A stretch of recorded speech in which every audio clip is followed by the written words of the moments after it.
Hello and welcome back to the talking point here on the Rangers Review. It is the final talking point of the campaign, the last one of a season, where there has been plenty of talking points. Stevie, how are we? Yeah, I've just told you that I'm full of hay fever and need to go to Boots to get some antihistamine. So can't blame the swelling on my face for that, unfortunately. But yeah, listen, good to be here. I'm assuming we'll keep doing this during the summer when there's lots to talk about, because there's going to be Uh, lots to talk about. I think there will be You plenty just to mean talk. the last one of the match season. Yes, Right, okay, yeah. the last one of this Premiership campaign. But no, I think there may be things that are that'll be worth discussing over the course of the summer. But we'll get What to things? that we'll get to that as they fall.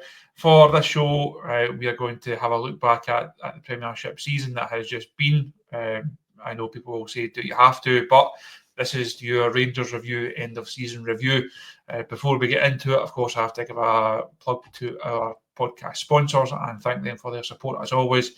They are, of course, S1 Jobs. If you're looking for your transfer request or you're ready to hand in your transfer request, get along to the S1 Jobs website. Speaking of transfer requests, Stevie, there will be quite a lot of them over this summer. We'll get to that at the end as we can preview what this close season could be and what the takeover could hold, what the manager hunt could hold. But if we go back to this campaign that has just been, the award that's always handed out, the most coveted of ones, is the Player of the Year. I don't think there are that many contenders in a particular running. I've got a feeling we'll both go for the same player. So I'll let you lead off on the Nicholas Raskin Player of the Year award. Yeah, it is Nico Raskin. I think it has to be Nico Raskin, Chris. What I will say as well is I think he's got better under Barry Ferguson. I think he's learned to get forward a wee bit more and be more influential. He's got, a high number of assists and goals as well this season. So I think it has to be him. People are going to criticise the next suggestion. After him, you'll get Czerny. I think is obvious. Cyril Dessers should get a nominal mention. You can think what you like about the big guy, but when you score that many goals, you should be in amongst it. I don't think anyone from defence gets a look in. There's nobody from our goalkeeping department. Midfield, I think Diamandi at times in certain games has shown really well. I think he relishes a European game. He relishes an Old Firm, for example. But there's times where certain games in Scotland don't suit him. But I think that can be brought into his game. I think he can progress. So I still think Diamandi is one that can become or hopefully can become near levels that Raskin is at the moment. So Raskin, Czerny, I think Cyril are your three contenders. And I appreciate Cyril won't be the obvious answer, but I think anybody, Chris, who scores that many goals should at least get a mention. But it's Nico far and away for me. I think he's got everything. I'll point back to very early in the season where Clermont were still trying to piece things together, and he put him and Barron in there for European games, and they began to play extremely well. That 4-0 victory over Bucharest, Nico began to shine, and I feel like he took that forward to the point now where he's dominating games. He's added that bit to his game where he can go forward under Barry. You seen him score a lovely goal just in midweek there, which I don't think he's making that type of forward run 6 months ago. So I just think he's got everything. He's busy. He's good in the tackle. He can influence further forward. So yeah, Nico Raskin for me definitely is our player of the season. But nominal mentions to Vaclav Czerny and Cyril Dessers, who I think are the top three performers. Is there any change in that for you, Chris? No, there's no advance on that three. Like you, I think Raskin is a thoroughly deserving. I know he picked up the club award. He didn't get a sniff for the PFA awards. He didn't get a sniff for the Football Writers Award. Surprising, perhaps, but I think he's probably a he's a victim of the circumstances at Rangers. Now, even if you are a really impressive and consistent performer like he has been, it almost looks a bit silly to be giving MD from this side an award just because of how bad it's been for Rangers, and that's maybe unfair. That's perhaps not in the spirit of them, but I think he thoroughly deserved to win the club award. It's a big summer for him. It's a big summer for Rangers. What is the situation? No, does he stay? Does he go? Does he sign a new contract? Does he even become captain heading into this new era, into this new regime? I think that leadership. Now, you touched on the goals that he's added to his game. I think it's been really important and a really welcome addition. I think the leadership has been just as noticeable. He's not really a ranter and a raver, but you see him. He gets in about people. He gets in about referees. He's not short of a word. I think when he speaks to the press, he speaks well. And if there was to be a change of skipper over the summer, I think a lot of people would like to see him get that armband. Would that be enough to convince him to stay on? Would that be enough to convince him that his long-term future lies at this club? Perhaps, maybe not. But I think he can be really pleased with how his season has gone. As you said, mentions deserved for Czerny and for Dessers.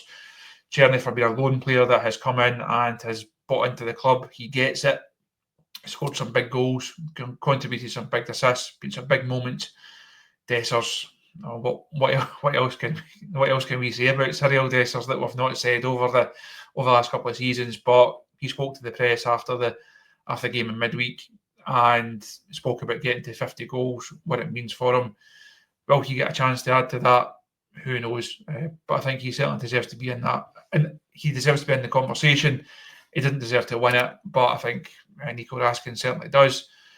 Czerny, if we go to the next point I wanted to bring up, is signing of the summer. A lot of work done on this squad this time last year. A lot of work will be done on it once again. If Rangers can go and sign another 3 or 4 that have the impact of Václav Czerny, then they might just be onto something. The problem is, as they always say, I think as we've said on this show over the season, don't fall in love with a lone player, because the danger is they won't be here for very long. It's Abdallah Sima all over again. It's Malik Tillman all over again. How do you sum up Czerny's contribution, and is he the signing of the summer for you?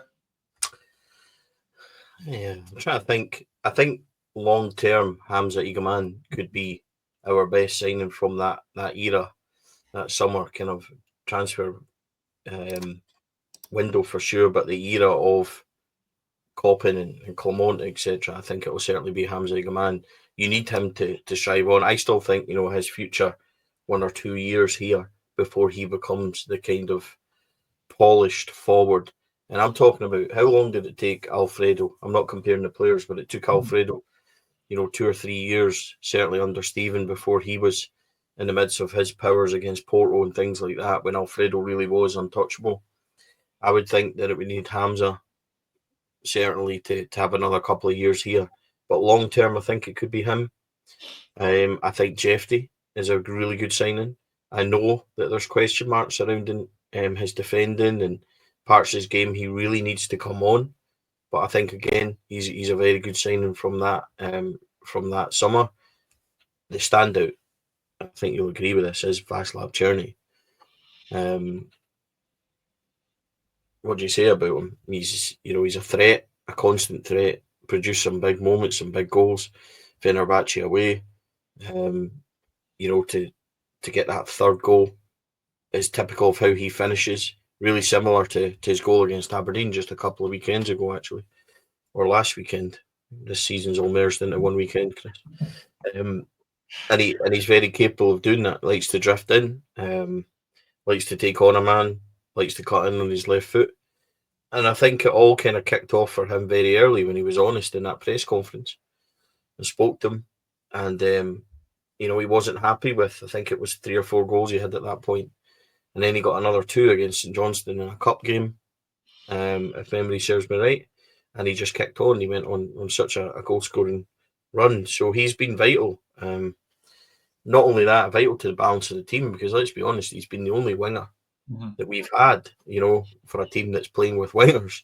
He's been the only one we actually have. And I think that's, tribute to him.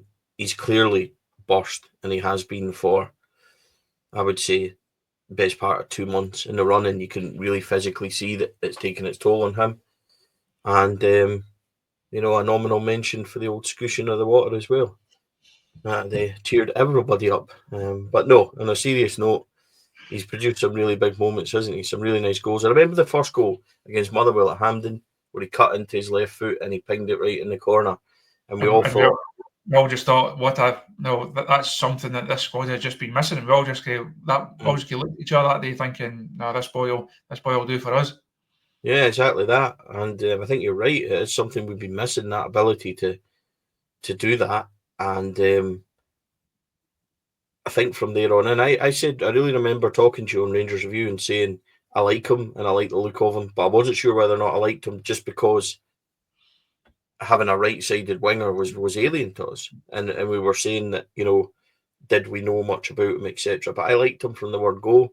And I'm pleased that he's went on and really kicked on. So signing in the summer, as I said, I think there's a few nominal mentions, maybe long term, but I think that he's certainly the standout. What about the biggest disappointment, Chris? We have to change it slightly and talk about the biggest disappointment of the season. Unfortunately for us, there's quite a few candidates, and there's quite a few obvious candidates. But do you have a choice? I think there's quite a few runners and riders in that particular race, unfortunately. I've been disappointed for Danilo because it's not been the season that he needed. I've been disappointed with Bayrami because he's not been the number 10 that Rangers needed. I think the biggest one for me is Jack Butland. That's maybe not just being slightly unfair, because not just taking into account this season. You think back to the first few months of last season, a lot of talk about who's going to replace Alan McGregor, big gloves to fill, we need a big character. Jack came in, spoke really well, had a presence about him, clearly a big figure in the dressing room, started really impressively. Since almost the middle of last season, it started to tail off, and it was almost a feeling of he's not in a great period of form, but it'll be okay. Season didn't end well, Scottish Cup defeat. This season, I backed him to bounce back. I thought he would go on and be the goalkeeper that we saw early last season.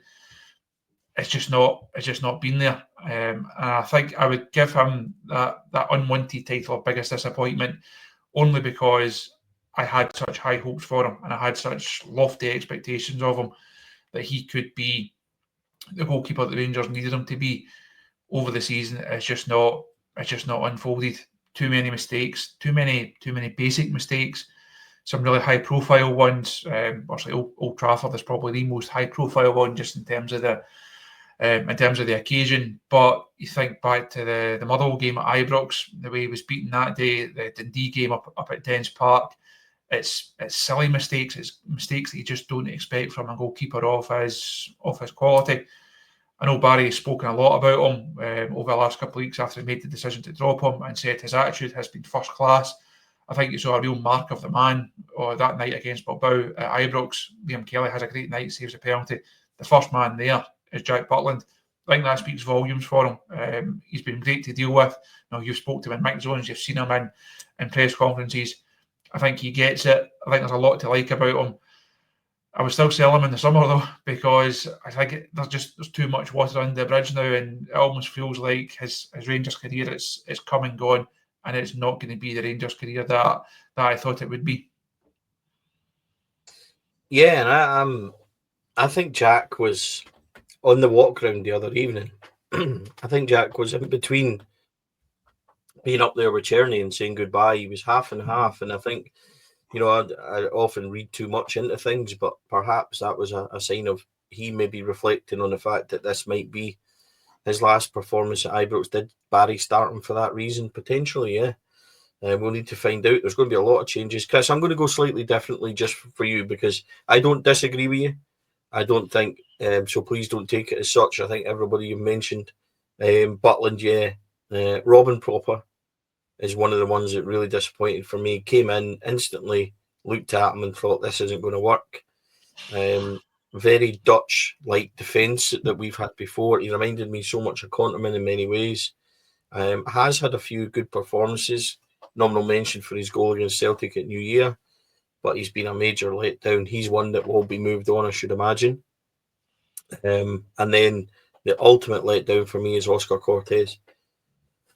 I think that when you put so much money onto somebody, there's an expectation level. We rushed him back. I think that's clear. We all spoke about it at the time. This is a danger. And he looked as if his heart wasn't in it in the first day against Hearts. And then he's taken his time to come back. He's been in and out. He's never fully been fit. And in the last couple of months under Barry, when he has been fit, Barry's been quite scathing of him. He's not come out and publicly rubbished him. But if you read in between the lines, he's publicly rubbished him. Right.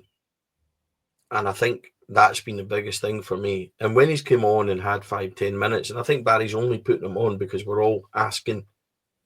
And I think when he's come on, there's a clear indication of why Barry hasn't been playing him. His attitude and his performances towards it has been really poor. So for me, Oscar Cortez is up there with the biggest disappointments. Again, like you said, by Rami, at times he's been so frustrating. Just doesn't look like he cares. Got a style that just doesn't. I'm used to. This is where it's difficult because I'm used to a different kind of player. That's why everybody likes Nico Raskin, I think, because I was brought up with the McCalls and the Fergusons and the midfielders who never stopped. And then you've got a guy dipping his toe in, Chris, and I can't have that. Mm-hmm. Barry Ferguson against Aberdeen, there was a 50-50, not even a 50-50. It was Nadim's ball, and Barry was going off his head because he dipped his toe in. So that for me. And it's a shame here that we can sit and talk about the biggest disappointments and we've rhymed off 5 or 6 players. So that's been a big thing. Really disappointing with regards that we've got so many choices. But some of the big signings have been to get rid of Goldson and replace him with Proper. And then you look at our defensive record as a huge reason why it's went so wrong. On a brighter note, favourite game? Do you have a selection for us? I know I've got, despite such a bad season, there is a couple. I think it feels silly to pick a defeat in this one, so that's why I'm not going to go Fenerbahce at Ibrox. I think Fenerbahce at Ibrox is the best occasion, and the way that it ended, it almost felt like the good old times. It felt like those nights on the road to Seville. It felt like some of the European nights under Gerrard. That big game feel was back, that buzz was back. Ibrox just felt different that night. And to have an occasion like that, actually really pleased for Barry that he's got a memory like that. And his staff, Neil McCann, Griggsy and Billy Dodds, I'm pleased that they've got a memory like that Fenerbahce game. I think the best game is probably Fenerbahce away, though, because that was just so unexpected. I don't think MD fancied Rangers to go out there. I know there was it's the Thursday night, it's the Europa League kind of optimism, but nobody expected Barry to go out and outclass Mourinho and for Rangers to go and outclass Fenerbahce in that manner. And for all the being a bit kind of there's been some stick and a few comments against Barry, against some of his team selections and tactics and subs. That night he got it absolutely spot on. It was a bold call. He decided that he had to go in a different way. He kind of hinted at it in the pre-match presser, and then the team went out, executed it in such an impressive manner. Could and probably should have won by more that night. So that's probably the most unexpected one, and that stands out just for, again, the sense of occasion, but how unexpected it was and how impressive Rangers were that night. And it felt like such a throwback to Seville, to some of the big nights under Gerrard. So that stands out for me. If we're going to do notable mentions, Parkhead obviously has to come into it. Just Rangers don't win enough at Parkhead, haven't won enough at Parkhead. Again, to go and play as well, to win it in that manner. When we come to our next award, a moment from that one gets my nod. But I think Fenerbahce away is the one that stands out for me. Yeah, I can't disagree. I think that the magnitude of that for Barry as well, just coming off the back of that Motherwell defeat. I think we all were suggesting this could be quite a painful night. Turned out to be a pretty decent night for Rangers. As you said, it could have been more, should have been more. And for Barry to go up against Jose Mourinho and do that, then it's a real moment for him. Ultimately, against Athletic Club, we didn't progress, and that was disappointing because of the manner of our performance. I don't think we performed anywhere near over the 2 legs at how we could. And yeah, we were pretty roughly dealt when you consider Proper's red card, rightly or wrongly. We managed to see it out, and then to go over there, we were denied. What was it? Just a horrendous decision. Notably maybe twice even, penalty-wise. And yeah, we didn't get the breaks, but we didn't perform. So that was a disappointing thing. Would we have got past Man United? I don't think so. I just think that's too big. But to get an extra stage, that extra income and things would have been really helpful, and for Barry as well. I don't think you can deny Fenerbahce away. Performance-wise, I think there was 2 games at New Year. We beat Celtic and Aberdeen 3-0 at Ibrox, where we were very convincing. Unfortunately, they were surrounded by duff everywhere because we were throwing points away from home, left, right, and centre. So that was disappointing. But I can't disagree with you at all. Parkhead was special for me because I was in the away end, and that was an enjoyable moment. I enjoyed our 10-man comeback at Pittodrie from the point of view that it meant absolutely nothing, but it showed a wee bit, and it was a nice finish from Giannis to get that. But these are things that, when you think about the wins under Barry, Kilmarnock, Dundee, got up to Aberdeen with 10 men, etc. These are things that should be a normality for Rangers. It should be a given that we go and win games like this, that we don't lie down or give up in 10 men and things like that. I don't feel it's right to say these, but the reason I'm saying them is we all felt so good at the time about winning those games, but it should become a normality. These are things that we need to get, that should become what we do on a week in, week out basis. So yeah, Fenerbahce, Celtic, Nice maybe. Don't think anyone expected Nice to happen, and for the goals to just rattle in the way they did, to be 4-0 up and Hamza to kind of announce himself, I think was a pretty big moment. But again, the problem with that is we never followed it up anywhere. We never get a good result and then go and get another and go and get another. It's always a good result and then 2 or 3 not great. So yeah, I don't think there's too much. Goal of the season, you said it already, Hamza's, I think. It just has to be. I think one, because of the quality of a strike, but also because of what it means. I think it's look at the PFA goal of the year this year was interesting. Jack Iredale at Hibs won it for the goal in the Edinburgh Derby, and I saw a bit of a comment on it of that wasn't the best strike and there was better team goals.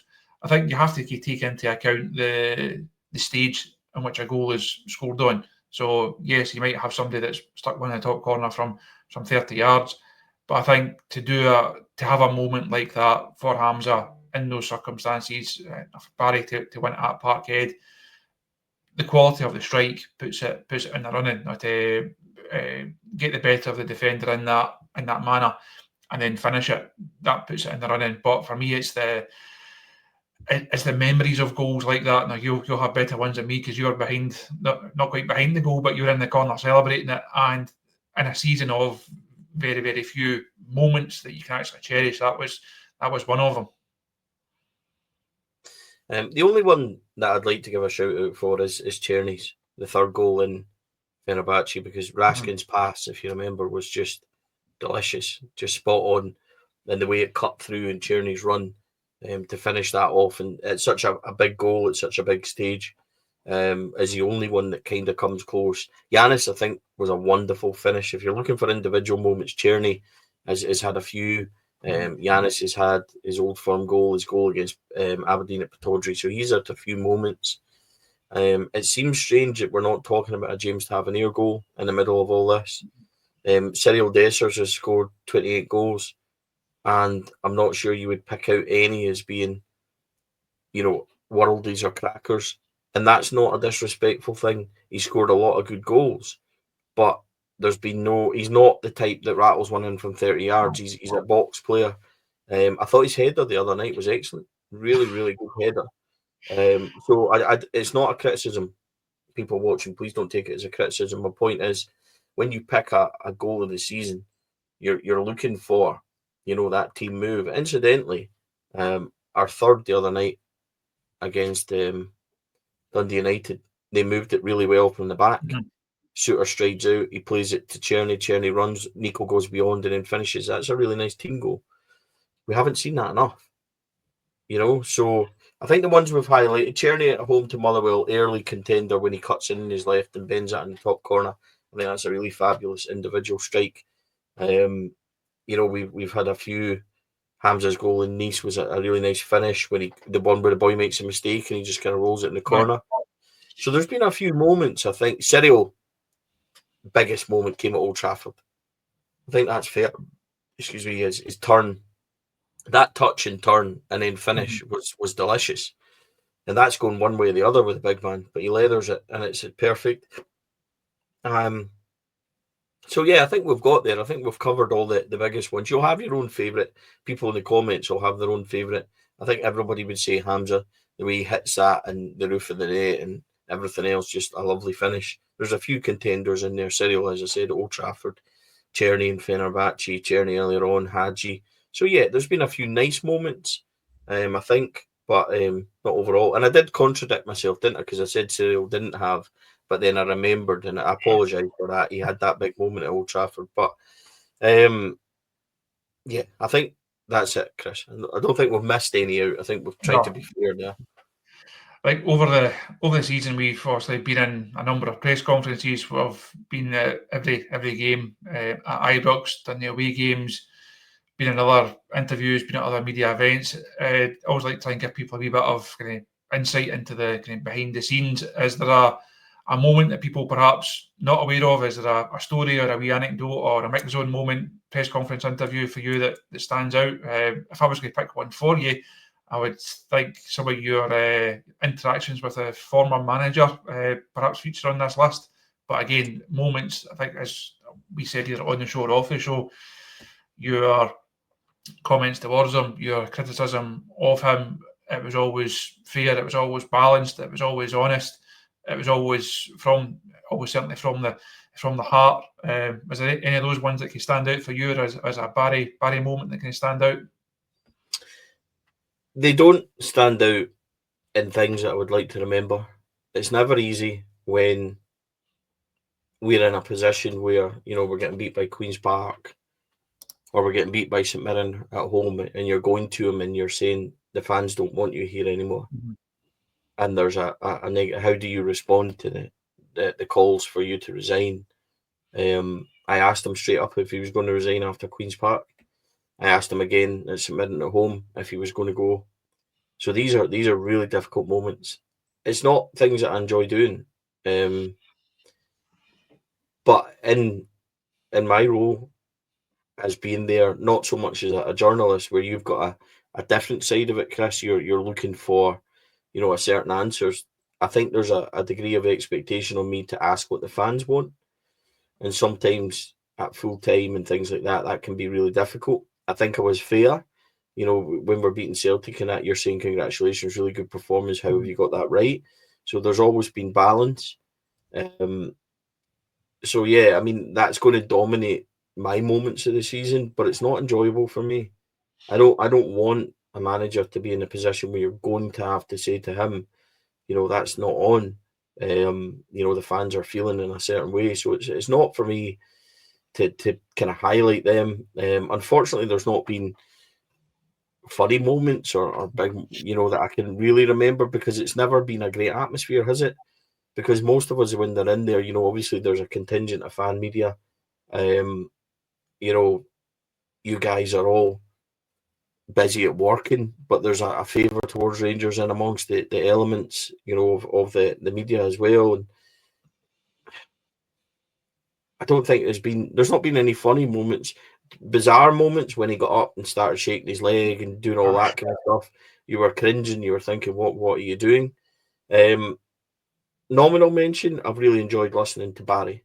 I think Barry's handled himself, his press conferences really well. I like how he speaks. I like how I've interacted with him. I really enjoyed his first press conference where he finished and he kind of greeted me afterwards and we had a chat. Having worked with Barry for a few 5-star nights and that, and he was now manager, I was never sure how that was going to go, but he was great. And yeah, it's unfortunately there's not been, I think that Steven Gerrard, when I was in watching him, there was funny moments with Stevie that he would kind of interact, but you have to be winning for these things to happen. You know what I mean? You have to have these moments where we can have those funny moments where people are relaxed. There's far too often this season people have been coming into press conferences and you've either wanted to strangle somebody or they've come in and wanted to strangle somebody. So, I remember the disappointment of standing at Danes and just being so angry you can't ask a question. And I think that's another side that people don't get when it comes to our kind of role in it and talking about it, is that sometimes you're just so angry that you can't articulate what you want to say. Why is that so bad? How do you ask that question? So it's difficult. And actually, on a smaller scale, I was at Ibrox a couple of weeks ago when Rangers women got beat by Glasgow City, going for the title, and Rangers were awful, like dreadful. And I spoke to Joe afterwards, the Rangers manager, and I was like, Joe, I don't know how to articulate this question. I don't know how to ask you. But I've watched you all season. Why was that so bad? How is it so bad? How do you ask a manager? And she's like, I understand because I feel that way. I don't know how to explain, but I understand what you're asking. So I suppose it's that way, Chris. For you, it's different, but I'm intrigued to find out you, because you need to put your professional hat on. So it's a different kind of angle for you. But I think that's interesting. How do you manage your emotions? Well, you let other people take the lead like me and then sit back and get the headlines. But how do you manage your emotions? And has there been standout moments for you? I think you sum up the post-match presser atmosphere quite well there. There's the time we file on the whistle, have to get our stuff on the website as soon as the game's done. Us have to proofread 1,000, 1,200 words. Then need to do social media stuff for it, get packed up. By the time I then come down off the gantry, you speak to people as you're heading down. By the time I come down into the press room, normally the you boys and other fan media guys, a lot of the press guys are already there. And depending how the game's gone, we've just almost developed this way of looking at each other, saying, well, that was okay. Or we come in and we just go, as if to say, that was nowhere near it. I mean, no words need said. We just know how each other's feeling off the back of a look. I think one of the nights, or one of the stories that stands out is also the takeover night. Unfortunately, we didn't have that story first. But when the story comes out, you just have to swing into action. You read what other people have written on it. You then swing into action, and it's just one of these nights. You phone and you message and you email everybody that you know that might have any kind of insight. Other nights like that is a Clement night that he was sacked, and just the other night there when Ancelotti news came out of Italy and Spain. Group chats go daft, your phone goes daft. There's a million phone calls and messages and emails all at the one time, and it's just this flood of going try and find out. And when you do, then when you're able to stand up a story, or you're able to get a story, or you're able to take something on, for all the low points, for all the games that have come off that gantry, having not enjoyed it, come out of press conferences, not agreeing with the manager, and you're churning through hundreds of thousands of words all season, knowing there's going to be nothing at the end of it. There's not going to be any silverware. There's not going to be anything to look forward to. There's not going to be that high. You're almost doing it for the sake of it in so many of these games. When you then do get something like a takeover story that you're able to get a good line out of, that for me, that's where you still get the buzz. That's where you still get the highs in the job and as part of the season. Takeover story, I think we've covered it fairly extensively on the show and on the site over recent months, and that will stand out for me as the best, best moments. Do you still remember that night? Just to tell folk, I don't know if we've told this story or not, but Chris and I think it was Champions League night, or was it Liverpool, Everton, and Man City were playing maybe Real Madrid. I think so. There was big games on, and this story broke, and I text Chris right on. Chris texted me. And it basically was, can we hurry up and knock this down so we can watch the football? Because we've heard so many of these stories, and it very quickly became, I'm making phone calls, you're better players, you're making phone calls, you text, but I can't knock this down. No, I'm getting that myself. And it's like, right, okay, missed the game. The game was on in my house. Didn't see a thing. It could have been 5 each. I don't remember what happened in that game. Things were happening in the blink of an eye, and the more you were hearing, the more you were like, right, this is real. Not only is this real, but this is really quite far on. Not only is this really far on, these guys have been at games and everything else, and we've not even known. So the more that it started to turn, the more we were like, this is on. And as I said to you, and I've said to everybody on our shows on Four Lads and on Rangers Review, you're reporting from that moment, from that night, has been absolutely spot on. It doesn't matter.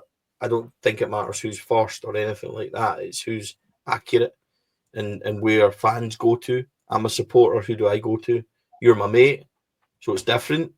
But, you know, there's a trust level there when it comes to reporting that I think you can be really proud of yourself. So when it comes to moments of the season and that, I think you're reporting and the things that have transpired and how you brought it to us, you can be really proud of yourself for that, mate. So I don't mind saying that. And I'm sure everybody that's kind of watching would agree.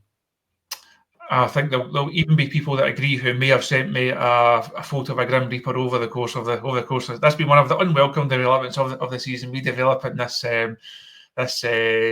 reputation, but as you say, I think we have. I always found that quite funny at various points of the season. Our transfer windows last summer, we bit during January, and at various points of the takeover, getting this thing of there's the Reaper. Why don't you go and knock this down? Or I'm just waiting for Chris to say if this is true or not. I like to think we've been as accurate and as honest and provided the level of content that people that we class ourselves as the best Rangers journalism on the show and on the site. We try and be as accurate as we can. We try and give people as much insight and as many facts as we possibly can. We don't get everything right. It's not an easy job, but You've got it absolutely spot on, mate. Honestly, you've nailed it. So I think the funny thing is as well, how often do we get stories, right? And we'll run, and when we know they're true, I'll say to you, right, on you go, or you'll say to me, right, you go. But it's funny when it comes to knocking things down, because the standard joke is, Chris, on you go. You can take that, and everybody online kind of expects it. But I don't think there's been a situation where, you know, you've said something's going to happen or not happen. And even most recently, one of the most high-profile things you said was that the manager wouldn't have a Rangers connection. And look at where we're sitting now. It looks like, and we don't know, but it looks like that's going to be spot on with you talking about, you know, David Ancelotti Jr. and stuff like that. So it's just, I think that, you know, when it comes to all laughing and joking aside, it is always pretty accurate. So we've got that, and that's appreciated for sure from not only from myself as a supporter, you know where to go, but I think in the wider kind of online. And yeah, there might be a joke or two about it, but it's not the worst joke in the world. I've had worse, as you well know. So yeah, I think these are things that you can kind of point to, I think.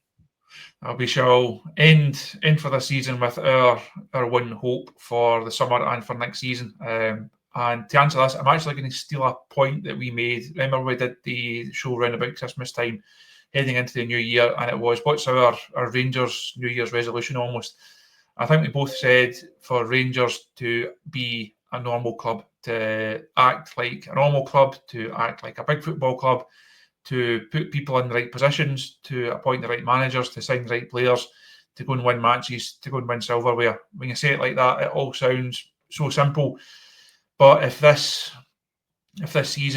seasons show anything, it just shows how important ticking those boxes are. If you have the right people, if you have the right players, if you have the right processes, you can go and you can deliver the success that this club deserves and that these supporters deserve. So that's my one hope, regardless of who the players actually are, regardless of who the manager's going to be, regardless of what happens in the boardroom. My wish for the summer and for next season is for Rangers to be a big football club again. Yeah, I think that's entirely fair. My one wish is they get it right. And I know that's a pretty big generalisation. I like the things they're doing. Whether or not the appointments are going to be correct is another thing. Putting in Thelwell, clever. There's potentially a couple of other people following him from Everton, recruitment, academy, clever. We need it. So there's your structure, straight away, structure. Putting in a new medical team, structure. So the manager is going to be a big choice. It's pointing one way at the moment. We'll find out how true that's going to be.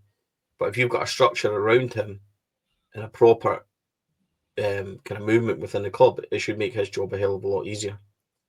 So that's a positive, I think, in what they're trying to do.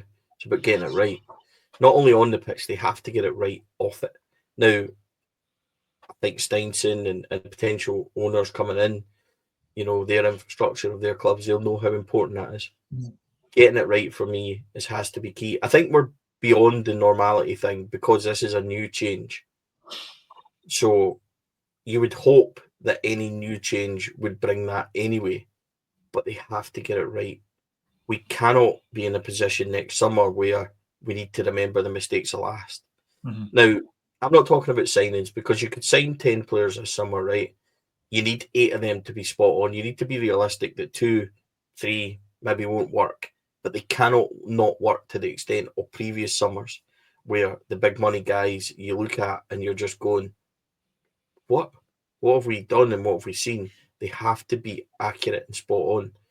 So I think that's my biggest wish. I'm not up nor down, Chris. I'll ask you the same thing about who comes in and is our manager. I think some of the names are exciting. It's nice to have that ambition and buzz about the club again. Whether or not you like the sound of Roll or Edwards or Ancelotti Jr., I think they all point to a specific way that we're going. Young, enthusiastic, energising coaches. We're moving away from management. I think the support need to realise that. There's no longer going to be a figurehead. You'll have a structure now. I wouldn't be surprised if somebody goes in above him to kind of make a structure. You might see other changes there. A lot of franchises have a general manager. Well, we have something like that. I wouldn't put, money against that kind of structure either. So it's going to be interesting. But I'm not up nor down when it comes to who might come in. I am enthusiastic, though, about the ambition. What I need is people that come into the club, whether it's manager or whoever it is, Kevin Thelwell, I need them to believe in Rangers again and have that enthusiasm to say this club can be number one. We can be the biggest club in Scotland once again. There's a long way to go before that happens. But that drive, that enthusiasm, everything we're going to do is going to be positive and for the better. It's not going to just be just a plaster over a broken leg kind of thing. And it's like the summer. See, we make, 4 or 5 big signings in the summer. That's fine by me. Don't try and do it all at once. Take your time. Be considered and accurate. And it goes a wee bit back to the journalism thing. What would you rather be? You know what I mean? I want us to be considered and accurate this summer as much as we can. Get it right. Build the foundations for a takeover in a new era that's going to take a while. Would it be great, to get it all done in one summer? Absolutely. But realistically, I'm just looking for them to take steps that we don't have to correct in a year's time. Take steps that we can build on and build and build and build till we're at a point where we can say that's truly behind us. Now all we're doing is strengthening from a position of wealth and infrastructure and performance and trophies where we can start making that a normality and a regularity again, Chris. That's what I'm looking for. Sounds wonderful and fanciful, but this has to be the start of that, in my opinion. I think we will leave it there on that positive note. We are rapidly approaching the 45-minute mark, and in a season of fairly dreadful 45-minute periods, I'd say that was a very good one. We've held up our end of the bargain overall, Stevie. So thank you for all your efforts and all your time over the course of this campaign on the talking point. As we mentioned right at the top of the show, we will be back over the summer because there will be plenty of set talking points to get into. Not as Stevie keeps referring to the show as a tipping point. We are at the tipping point. We're over the tipping point now. The season is done. We don't need to talk about it. The tipping point has been and gone. We're all about the talking points moving forward. So, Stevie, once again, thanks for your time. And, of course, thanks to everyone for joining us. Yeah, thank you. Thanks everybody for the views, the comments, the feedback. I was laughing because I wondered if you were how many times did I text you saying, have we got tipping point this week? And you're like, who are you, Ben Shepherd? And stuff like that. So it's quite funny. So that's just me. But no, thank you everybody. Chris, thank you. This was a kind of brainchild of what people kind of want. We done a few shifts together, didn't we, when the boys were away covering Scotland, and people wanted a wee bit more, and this was our idea to get it. Others have tried to copy us, Chris. You know what I mean? Won't mention who, but it's been great and really loved the interaction, not only with you but with the audience and that. So, yep, loved it. And let's hope there can be more of these where we're excited. We're talking about big things. Let's hope this is the last one we need to talk about. And then next one, we can just talk about future, what's happening. Because I noticed you very skillfully dodged the manager question there. So maybe in a couple of weeks, we can get back to that one. But thank you, everybody. Thank you, mate. I appreciate it.